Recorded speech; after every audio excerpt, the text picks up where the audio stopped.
Well, hello there, all you absolutely magnificent people, and welcome back to another episode of An Ecologist Plays, where we learn about nature while playing games. Now we are back in Empires of the Undergrowth, this truly amazing game, and we are going to, as promised last time, head on into the first missions, but challenge mode. So let's see whether we're going to do one or both of these challenges today. Hopefully we'll get to both, but I think it will most likely only be New Home. But let's see, because I really want to actually chat about the different creatures we encounter when we are doing it on challenge mode. We are back with the Formicarium. We haven't played as them in a very long time, so let's jump right in, shall we? First things first. This Formicarium queen has set up home beneath a rotting log. She is fat and vulnerable. Her first brood will need to move quickly if the colony is to survive. Their priority now is to find food, and there is plenty around. But there are other hungry creatures down here. The workers will need to be vigilant. The ants have encountered a pocket of woodworm. These defenseless weevil larvae will make an excellent meal for the colony. They will be butchered and carried off for processing. Okay, so of course, as we've mentioned previously, here we have got some woodworms here, with these would be the weevil larvae. The queen chose her colony's home poorly. This earth is infested with Grillotalpa, the European mole cricket. There we go. Growing up to 45 millimeters in length and with powerful forelegs, these beasts are masters of tunneling. The crickets have had their fill of roots for the day, and are now on the hunt for protein-rich invertebrates.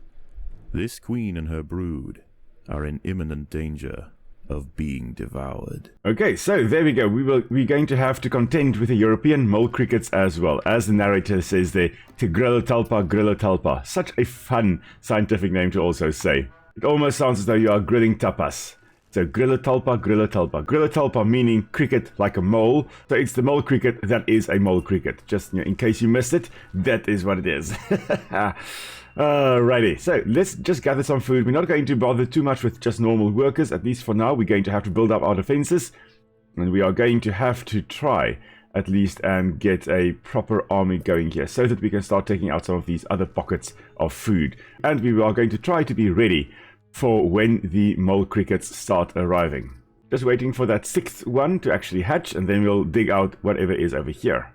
Actually, there's more food around here. Let's go grab that first, shall we? We also do need a chamber for food, so I think I'm going to just dig that out here. Just a note on these woodworm, it could be one of many different types of beetles. It could be a type of weevil. I was wondering whether it is perhaps one of the ambrosia beetles, which is the only type of other insect that actually has a mutualistic relationship with fungi. Basically cultivate fungi. And we're just going to take out these. The workers hopefully, carnivorous come on. larvae of Ocypus olens. Yes, the Ocypus olens. Coach horse. First one did, second one did. Combat, with powerful slicing mandibles for chopping up their prey. They are still small, however, and must undergo a final pupation before their armor is fully developed. If the ants are fast, they should be able to overwhelm these critters. We're just expanding our soldiers here. We're going for more because it's going to be important. When the mole crickets arrive, we must be able to defend ourselves here. As I was saying, with these woodworms that are being carried here, I was wondering whether it's one of the ambrosia beetles. The ambrosia beetles are a group of beetles that actually have a mutualistic relationship with fungi. They cultivate fungi, very similar to leafcutter ants and termites. They will actually grow the fungi in a tree, in wood of a tree. A mole cricket is burrowing into the nest. The ants must mount a defense. It's coming right over here. Their brood will be forfeit. I absolutely love mole crickets, but I'm not sure whether I'm going to love them in here, in this. Oh, there we go. Alright, so let's have a look here. As mentioned previously, mole crickets, really amazing little critters. They are omnivorous, as the narrator also says. They'll be feeding on roots and stuff like that, but they also will be feeding on, well, insects, and in this case, ant larvae. So they're looking for a bit of protein here. Now, they are quite alright flyers. They don't have the biggest wings, but they are able to fly. And the first ones I've ever seen of these crickets, not Grillotalpa africana, the African mole cricket, came crashing into the building we were in. So they very good flyers, not very good with a landing bit. Now, males will actually be digging out little chambers underground to actually call from, and their sound seems to be amplified by the chambers. And with the males calling, the females, of course, are then able to fly to where the male actually is calling from his chamber, and then they will be mating everything basically happens underground. They are what we call a fossorial species, a species that lives at least predominantly underground. Now, they're relatively long-lived, about 3 years on average, so that's actually surprisingly long-lived for an insect. I mean, I think of insects, I tend to think of insects that are relatively short-lived, but really, really perfectly adapted for life underground with these shovel-shaped forelimbs here, this first set of legs. These limbs are also what we call sclerotized, meaning they are especially hardened, so that they can force their soil to the either side very, very easily. Brilliant. And then, as I've mentioned, most activities will take place underground. The female also will lay her eggs underground in a special chamber that she constructs, and in the Gryllotulpa, in this genus, the females will stay in a chamber next to the eggs, and she will tend to them, make sure no fungi are growing on them, make sure they're still moist enough, things like that. They generally only will lay eggs in moist soil because the eggs dry out very easily. They don't want the eggs to dry out, otherwise they will die. So a lot of eggs most likely will die due to the soil actually drying out. So most breeding takes place during the wet season, the rainy season, and in areas where there is in fact moist soil. So you often find them next to wetlands as well. At least Gryllotulpa africana, the African mole cricket, I have very often heard calling next to wetlands where the soil is nice and moist.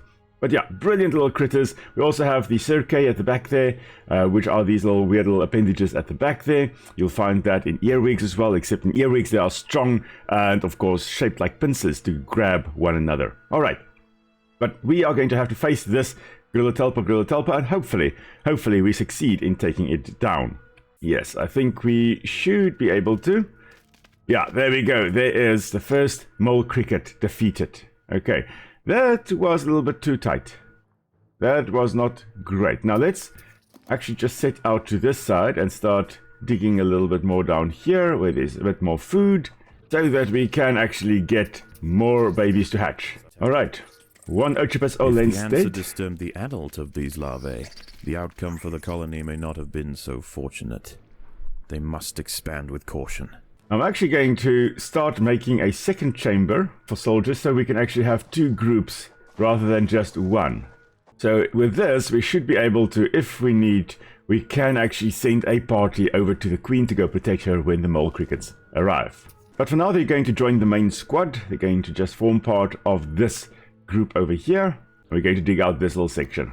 Of course, the major workers, or in this case the soldiers here, their main function is of course defend the nest against intruders like these little Otripus olens, and I think they're doing quite a good job at that.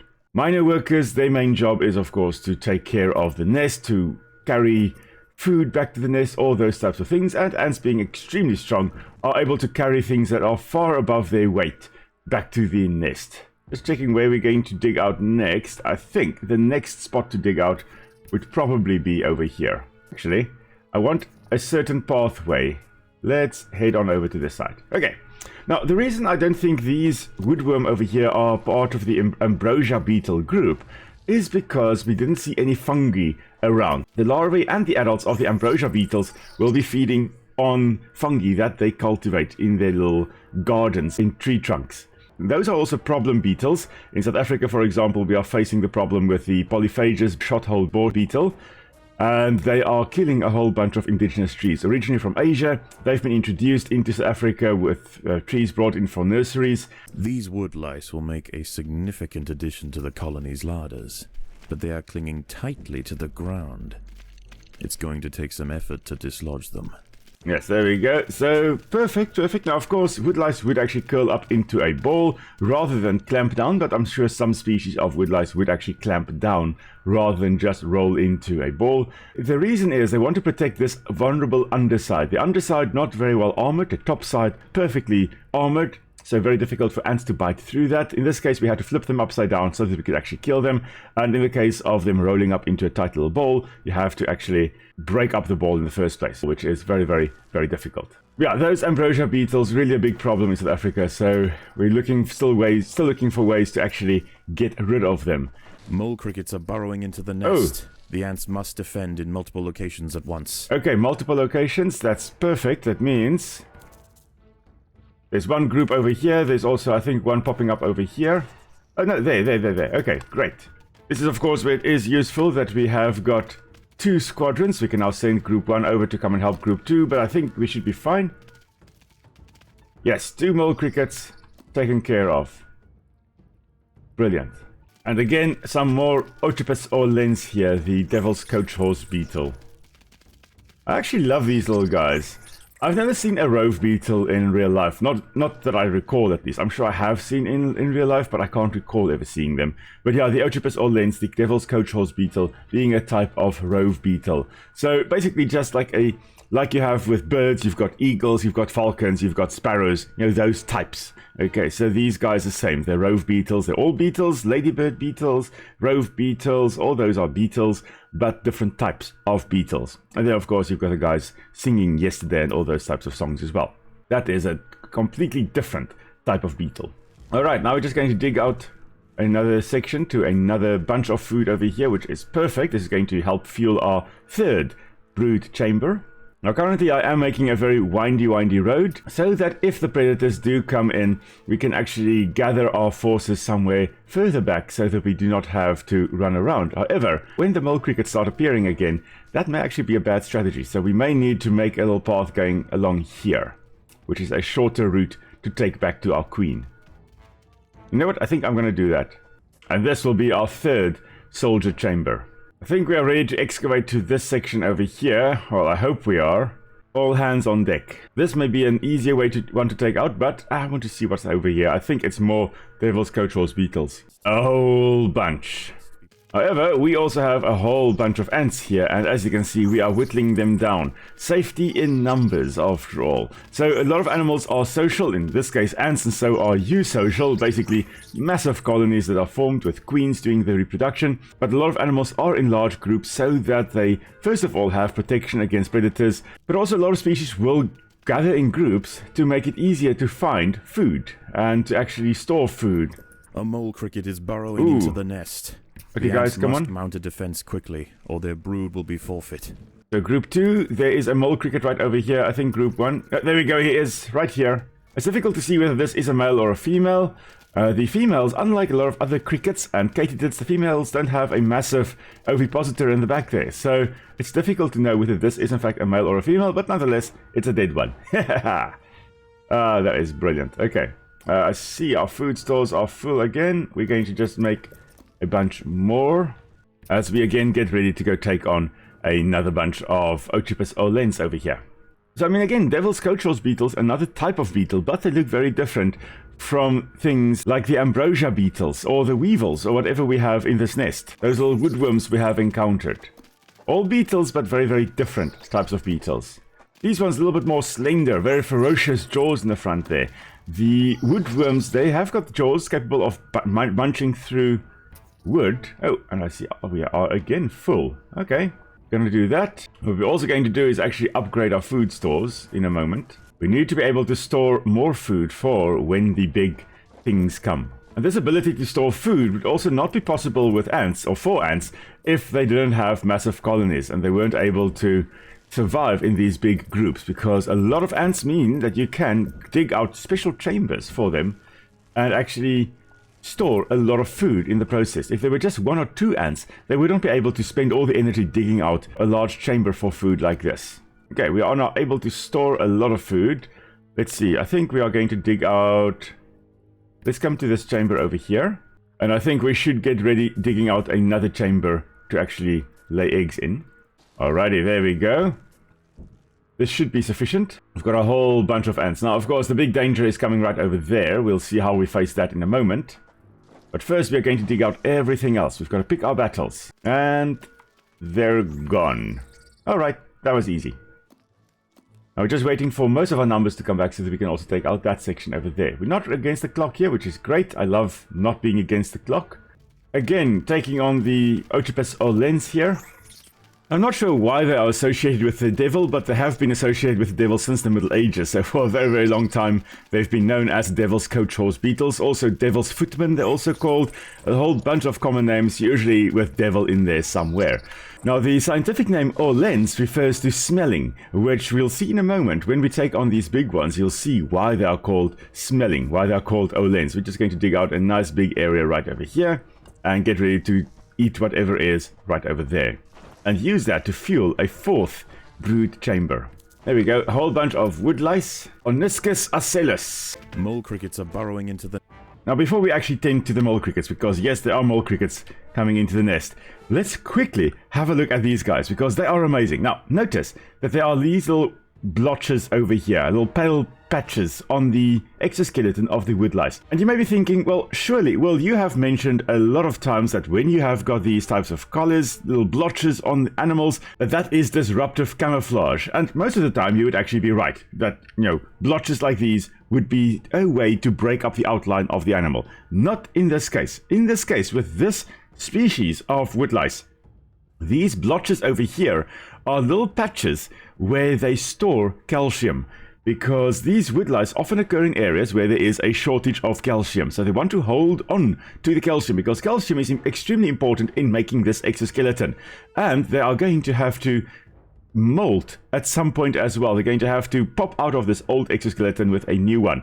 And what they will do is they store calcium in these little pale patches, and then when they have molted, they will be using the calcium to actually reinforce their new exoskeleton. And very often they will also eat their old exoskeleton, the skin that they have molted, because that skin will still contain a bit of calcium, and they want to get that again. They don't want to waste those nutrients, so they will eat it and get calcium again that way. So these little pale patches you see here, that's just a marvelous adaptation that this species specifically of woodlice will have. Not all woodlice have it, but this species in particular is known to have these calcium storing patches in their exoskeleton, which I just think is absolutely marvelous. So I had to share that with you as well. Now, let's go face those mole crickets, shall we? Mole crickets are burrowing into the nest. The ants must defend in multiple locations at once. So there is a one over here.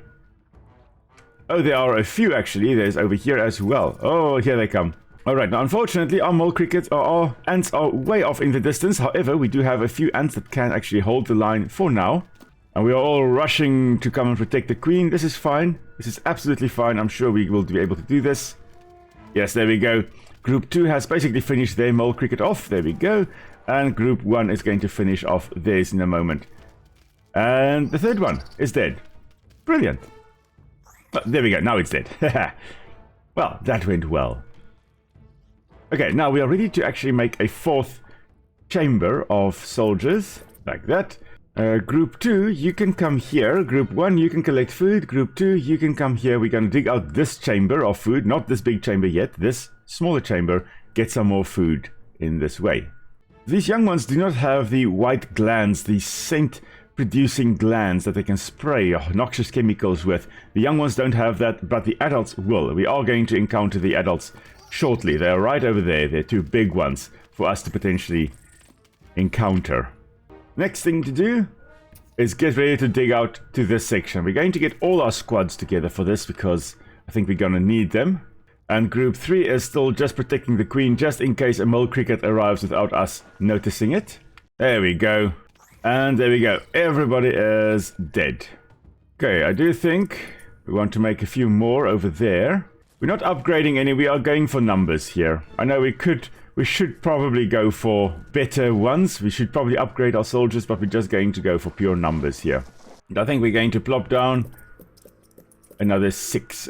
Yeah, 7. 7 like that. We're going to put those 7 by the queen to protect her, and the other 14 soldiers are coming up here. Because we now have to actually get rid of these big creatures over here. We've got a little bit of food in reserve to actually... Well, less food now because a bunch of ants are hatching. We're going to have a bit of food actually to recover. Hopefully we are going to survive this. Mole crickets. The ants must mount a defense quickly, or their brood will be forfeit. The thing is, we do have a few soldiers just to protect the queen over here. But the more we lose now, the more difficult it is going to be to actually take out the big creatures that we are going to have to take out. But, there we go. Thankfully, it is done. So the idea here with Group 3, for me at least, is just to stall any mole crickets, giving our large army a chance to actually get to where the mole crickets actually are. Okay, but we are going to dig through now. And the idea now is going to be that I'm going to actually set Group 2 and Group 1 to not attack. And I'm going to charge them forth. And then once they have passed a little bit, I'm going to switch on attack again so that they can actually flank the predators. Okay, so we surround the ants. We surrounded these devil's coach horse The beetles ants have now. stumbled into the path of a fully developed devil's coach horse beetle. And the idea now is that we have surrounded them. We've got ants from the front, we've got ants from the back. When these guys spray the noxious chemical, they're not going to hit everybody, because if we were all facing from the front here and they spray the noxious chemical, it's going to confuse all of them. But if we have it like we have now, with some ants in front, some in the back here, when they spray the noxious chemicals, only the ones in front here are going to be scurrying around confused. The ones in the back here are still going to attack. They're still going to do their thing. And that is the idea with switching off the attack, auto attack, and actually getting them to run past the enemy and then turn back and face them. But Oldens, as mentioned before, refers to smelling, and there we go, 2 little white glands at the back here that the devil's coach horse beetle will use to actually disorientate, in this case, the ants, the prey/predators. It's a defensive mechanism, and I believe it works very, very well. So let's see, hopefully we're able to take them down. You see, only that one was affected. 4 times the size of a black ant and protected by thick plates of external armor. Both of them are dead. Whilst it bites at the tiny defenders, it sprays foul-smelling secretions from the end of its raised abdomen, disorientating the ants. And there we go. This Formica fusca colony has now established itself as a rising power in the undergrowth. Soon their territory will need to expand above ground, where new challenges await. For the time being, however, the Queen is safe. Well, that is absolutely marvelous. We are going to go, I think, for royal jelly, because we are going to have to upgrade our ants quite a bit. Alright, and now we are back in the Formicarium, as you can see. And as you can see here, we have many, many chambers. Of course, we've got our food chamber over here, 2 worker chambers, fire ants, fire ants, fire ants, leaf cutter ants, and then wood ants, wood ants, wood ants. So those are the main ones that we have got. We've got ranged, we've got the tanks to take the damage or to hold the enemy, and we've got the fire ants to do the DPS, to inflict the casualties on the enemies. So this is what we are working with for the Formicarium challenge, which is going to come up in future. And all these ones are, I think all of them are, no, not the leaf cutters. The leaf cutters are not yet level 3, we need more food, but over time, before we get to the Formicarium challenge, these ones are level 3, but these ones I'm going to still upgrade. The fire ants, you can see, they are all level 3, and having level 3 means that we get a second ant to pop out, but that does not count towards that number at the top there.